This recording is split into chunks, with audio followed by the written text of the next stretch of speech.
भूमिम पच्छम की भूपति राघव राजा राम। सुहानी आई रे पुरवा। 100 सालों से भी ज्यादा टाइम से हिंदी सिनेमा जगत लोगों का मनोरंजन करता आया है और यहाँ तक कि भारत की आज़ादी के हर रंग को भी बखूबी दिखाता आया है। फिर चाहे वह विदेशों में भारतीय कल्चर का परचम लहराना हो या फिर दुश्मनों से भारत की रक्षा करना ही क्यों न हो, आज़ादी के इन रंगों में भारतीय सिनेमा के कलाकार भी बिल्कुल पीछे नहीं रहे हैं। इसलिए देशभक्ति के रस से भरपूर फिल्मों की जब बात होती है तो हमारे माइंड में सबसे पहले मनोज कुमार का नाम आता है, जिन्हें हिंदी सिनेमा जगत का भारत कुमार कहा जाता है। अब ऐसा इसलिए क्योंकि मनोज कुमार ने अपने फिल्मी करियर में ज्यादातर देशभक्ति वाली फिल्में ही की हैं और फिर इन्हीं में से एक फिल्म है पूर्व और पश्चिम, जो रिलीज हुई थी 22 जनवरी 1970 को। ड्रामा रोमांस से भरी इस फिल्म में मनोज कुमार, सायरा बानो, अशोक कुमार, कामिनी कौशल, परान, प्रेम चोपड़ा, निरूपा राय, विनोद खन्ना, मदन पुरी और ओम प्रकाश वगैरह नजर आए थे। ऐसे में पूर्व और पश्चिम फिल्म बॉक्स ऑफिस पर हिट रही थी और जोनी मेरा नाम, सच्चा झूठा और आन मिलो सजना के बाद चौथी सबसे ज्यादा कमाई करने वाली फिल्म थी और फिल्म ने केवल भारत में ही नहीं बल्कि यूके में भी जबरदस्त कमाई की थी। बता दे लंदन में तो ये कोई 50 हफ्तों से ज्यादा चली थी, जबकि वहाँ फिल्म 1 साल बाद 1971 में रिलीज हुई थी। इसलिए कुछ खबरों में तो ये भी मेंशन है कि पूर्व और पश्चिम फिल्म ने तब राजेश खन्ना की 2 रास्ता की कमाई के रिकॉर्ड को भी तोड़ दिया था और सबसे ज्यादा कमाई करने वाली हिंदी फिल्म बन गई थी। इसलिए फिर इस फिल्म का ये रिकॉर्ड 23 सालों तक कायम रहा था, क्योंकि इसके बाद फिर ये रिकॉर्ड सलमान खान, माधुरी दीक्षित की 1994 में हम आपके हैं कौन ने तोड़ा था।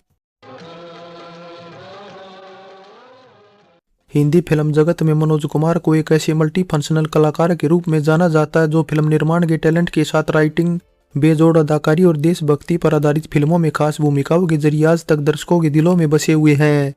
अब 24 जुलाई 1937 को खैबर पख्तूनख्वा पाकिस्तान में जन्मे हरिकृष्ण गोस्वामी उर्फ मनोज कुमार अपने बचपन के दिनों को याद कर काफी भावुक हो जाते हैं, क्योंकि दरअसल भारत की आज़ादी के बाद जब वे लाहौर से दिल्ली आए और फिर दिल्ली से मुंबई आए तो लाहौर और दिल्ली को खूब मिस करते थे।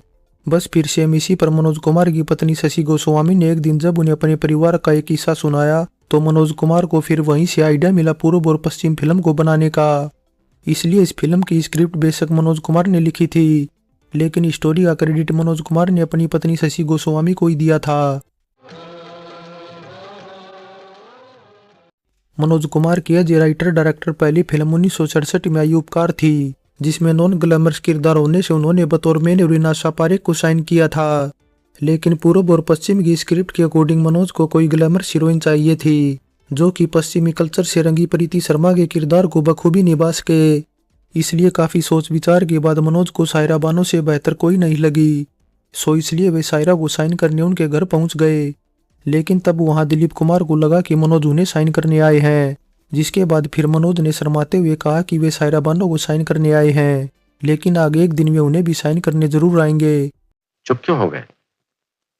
और सुनाओ। दुल्हन चली बहन चली तीन रंग की। अब यहाँ बता दें कि दिलीप कुमार और मनोज कुमार ने 1968 में आई फिल्म आदमी में साथ काम किया था, लेकिन इस फिल्म का डायरेक्शन भीम सिंह ने किया था।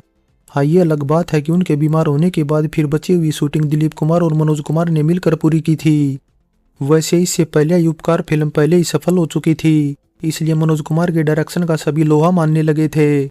बस फिर इसी वजह से दिलीप कुमार मनोज कुमार के डायरेक्शन में कोई फिल्म करना चाहते थे। इसलिए फिर उनका ये सपना पूर्व और पश्चिम फिल्म के कोई 5-6 सालों बाद तब पूरा हुआ जब मनोज कुमार एक बार फिर उनके घर आए। लेकिन इस बार फिर दिलीप कुमार का आइडिया गलत निकला, क्योंकि इस बार भी वे समझ बैठे कि मनोज कुमार सायरा को ही साइन करने आए हैं, लेकिन मनोज ने कहा कि इस बार वे सायरा को नहीं बल्कि उन्हें साइन करने आए हैं। अब मनोज कुमार ने 1975-76 में दिलीप कुमार को अपनी मोस्ट अवेटेड क्रांति फिल्म के लिए साइन किया था, जो कि 1981 में जाकर रिलीज हुई थी। इसके अलावा यहाँ एक जानकारी ये भी दे दे कि सायरा बानो दिलीप कुमार से पूछे बगैर कोई फिल्म नहीं करती थी।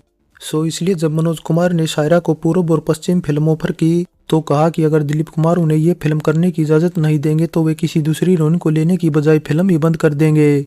Twinkle, twinkle, little star, how I wonder what you are, how I wonder। वैसे शूटिंग के दौरान ये वाक्य फिर दोबारा तब रिपीट हुआ जब सायरा बानो बीमार पड़ी और फिर दिलीप कुमार मनोज कुमार से कहने लगे अब तो किसी दूसरी हीरोइन को कास्ट कर लो ताकि नुकसान न हो। लेकिन मनोज कुमार तब भी नहीं माने और कहा कि वे सायरा बानो के अलावा किसी दूसरी हीरोइन को लेने की बजाय फिल्म ही बंद कर देंगे। पूर्व और पश्चिम फिल्म की शूटिंग मनोज कुमार ने मुंबई के फिल्मिस्तान, महबूब, फेमस, महालक्ष्मी और रंजीत स्टूडियो के अलावा लंदन में की थी। इसलिए खबरों की माने तो मनोज कुमार हवाई जहाज में सफर करने से बहुत ज्यादा डरते थे, क्योंकि उन्हें फिर बुखार व शरीर पर फोड़े फुंसियां निकल आते थे। सो इसलिए फिल्म के पहले शेड्यूल के दौरान मनोज कुमार समुद्री जहाज से इंग्लैंड गए थे और पहुंचने में उन्हें कोई महीना भर लगा था। इसलिए बाकी के यूनिट मेंबर महीना भर बाद ही हवाई जहाज से इंग्लैंड गए थे। वैसे यहाँ एक जानकारी ये भी दे दे कि रघुपति राघव राजा राम गाना फिल्माते टाइम मनोज कुमार की गर्दन व मुंह पर कई फोड़े फुंसियां निकल आए थे। सो इसलिए मनोज ने फिर कैमरे से अपना चेहरा व गर्दन छिपाकर ही गाने की शूटिंग पूरी की थी।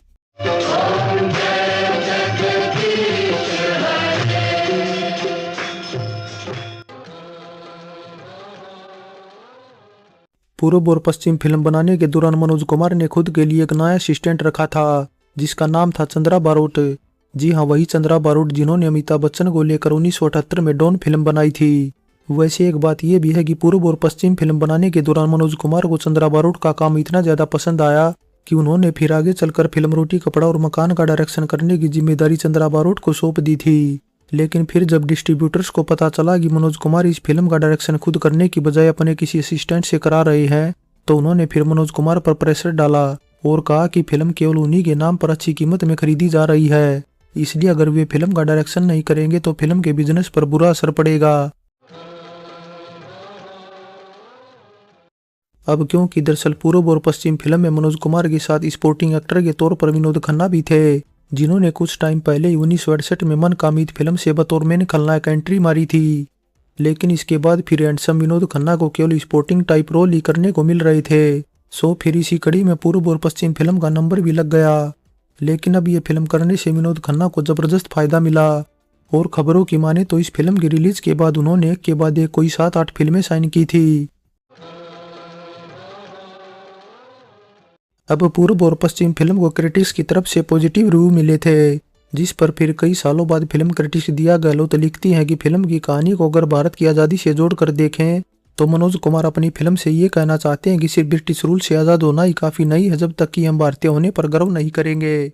इसलिए हिप्पी कल्चर जब अपने चरम पर था तब मनोज कुमार ने न केवल अपनी फिल्म लंदन में फिल्माई बल्कि वहाँ की सुंदरता के साथ बदसूरती को भी अपनी फिल्म में बखूबी सिंपल तरीके से दिखाया है और बताया कि पश्चिम में कितना करप्शन और वासना फैली हुई है, जबकि वहीं दूसरी ओर भारत में कितना प्यार, दया और मान सम्मान है। कुछ और न आता हो हमको, हमें प्यार निभाना आता है। हिंदी सिनेमा जगत के फिल्मकारों को कई बार किसी फिल्म का सब्जेक्ट इतना भाता है कि उससे इंस्पायर्ड फिल्मों की फिर लाइन लग जाती है। अब ऐसा ही कुछ पूर्व और पश्चिम फिल्म के साथ भी हुआ था, क्योंकि दरअसल इसके सब्जेक्ट से मिलती जुलती इसके बाद कई फिल्में रिलीज हुई थी, जिनमें सबसे टॉप पर 2007 में अक्षय कुमार की नमस्ते लंदन है। इसके अलावा दिलवाले दुल्हन ले जाएंगे भी ऐसी फिल्म है जिसकी कहानी में काफ़ी कुछ पूर्व और पश्चिम फिल्म से ही इंस्पायर्ड लगता है, क्योंकि दरअसल इसमें हीरो शाहरुख खान विदेश में रहते हुए अपने भारतीय कल्चर को नहीं भूलते और हीरोइन काजोल के पेरेंट्स की मर्जी से ही शादी करना चाहते हैं। इसी तरह और भी कई अलग अलग तरीके हैं जो फिल्मों में दिखाए जाते हैं, लेकिन मतलब सभी का एक ही निकलता है कि हम दुनिया के किसी भी कोने में रहें लेकिन अपने भारतीय कल्चर को नहीं भूलना चाहिए। खबरों की मानी तो मनोज कुमार पूर्व और पश्चिम फिल्म का टाइटल पहले हरे रामा हरे कृष्णा रखना चाहते थे, इसलिए उन्होंने ये टाइटल तब रजिस्टर्ड भी करा लिया था। लेकिन फिर उन्हें ये टाइटल कुछ ठीक नहीं लगा और टाइटल बदल कर पूर्व और पश्चिम कर दिया। ऐसे में तब देवानंद भी एक फिल्म बना रहे थे और उन्हें हरे रामा हरे कृष्णा टाइटल चाहिए था। सो इसलिए जब उन्हें ये पता चला कि मनोज कुमार के पास ये टाइटल रजिस्टर्ड है तो देव ने उनसे ये टाइटल मांग लिया और फिर मनोज कुमार ने भी खुशी खुशी ये टाइटल देवानंद को दे दिया।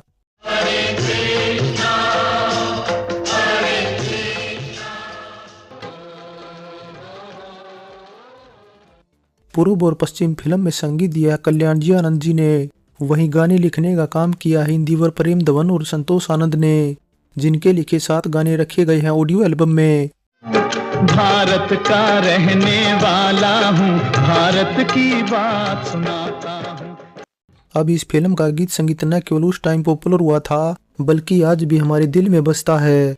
हालांकि कहने को वैसे फिल्म के सभी गाने बेस्ट हैं, लेकिन इंदिवर का लिखा और महेंद्र कपूर का गाया भारत का रहने वाला हूँ सबसे फेमस गाना कहा जाएगा, क्योंकि 26 जनवरी व 15 अगस्त वाले दिन ये गाना आज भी चलाया जाता है। अपना भारत वो भारत है जिसके पीछे। इसके अलावा संगीतकार कल्याण जी आनंद जी ने इस फिल्म के लिए एक और गाना चलो भाग चले पूरब की ओर भी रिकॉर्ड किया था, लेकिन इसे फिल्म व ऑडियो एल्बम में ऐड नहीं किया जा सका।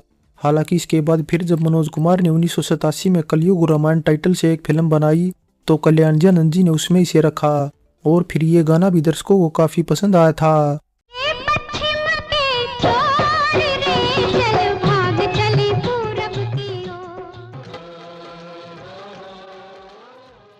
पूर्व और पश्चिम फिल्म से मनोज कुमार ने फिल्म इंडस्ट्री को संतोष आनंद के तौर पर एक नया गीतकार दिया था, जो फिर आगे चलकर मनोज कुमार के फेवरेट गीतकार भी बन गए थे। बता दे संतोष आनंद ने इसके बाद मनोज कुमार के डायरेक्शन में बनी शोर, रोटी कपड़ा और मकान, क्रांति और संतोष के गाने लिखे थे। माय फुट, इंडियंस को अपनापन वहीं दिखाई देता है जहां मुरझाए हुए चेहरे और खाली पेट हो। जी कोई जब तुम्हारा हृदय तोड़ दे। फाइनली पूर्व और पश्चिम फिल्म देशभक्ति से भरपूर एक बेहतरीन और यादगार फिल्म है और फिल्म में मनोज कुमार की अदाकारी, डायरेक्शन, राइटिंग सब जबरदस्त व ऑलराउंडर है। अब भारत का रहने वाला गाने को ले लीजिए, जो फिल्म की कहानी के अकॉर्डिंग लंदन में चलता है और हमें भी यही लगता है कि ये लंदन के ही किसी क्लब या होटल में फिल्माया गया है, लेकिन सच ये है कि इस गाने को मनोज कुमार ने मुंबई के महबूब स्टूडियो में फिल्माया था। और फिर देखिए सेट कितना शानदार था, लाइटिंग भी कितनी बढ़िया थी, तो कहने की जरूरत ही नहीं। इसके अलावा मनोज कुमार ने इस फिल्म में एक और कमाल ये करके दिखाया कि आज़ादी से पहले वाला पोर्शन उन्होंने ब्लैक एंड व्हाइट दिखाया है, यानी शुरुआती 17 मिनट तक फिल्म ब्लैक एंड व्हाइट चलती है। वैसे फिर टाइटल को लेकर भी मनोज कुमार ने एक एक्सपेरिमेंट किया है, क्योंकि दरअसल मनोज कुमार ने पूर्व तो तब दिखाया जब कहानी भारतीय कल्चर की चल रही होती है, और फिर पश्चिम भी तब दिखाया जब कहानी पश्चिमी कल्चर में चली जाती है। यानी मनोज कुमार ने पूर्व और पश्चिम फिल्म को हर तरह से एक नई व पुरानी अंदाज में दिखाने की भरपूर कोशिश की है, लेकिन बावजूद इसके फिल्म फेयर में पूर्व और पश्चिम फिल्म को एक भी अवार्ड या नॉमिनेशन न मिलना चौंकाने वाली बात है, क्योंकि कुछ कैटेगरी में फिल्म अवार्ड ना सही नॉमिनेशन तो जरूर डिजर्व करती है। सो पूर्व और पश्चिम फिल्म पर हमारी ये पेशकश कैसी लगी नीचे कमेंट कर बताएं। अच्छी लगी है तो लाइक करें और चैनल को सब्सक्राइब करें। चलते हैं, फिर मिलेंगे एक और नई वीडियो के साथ।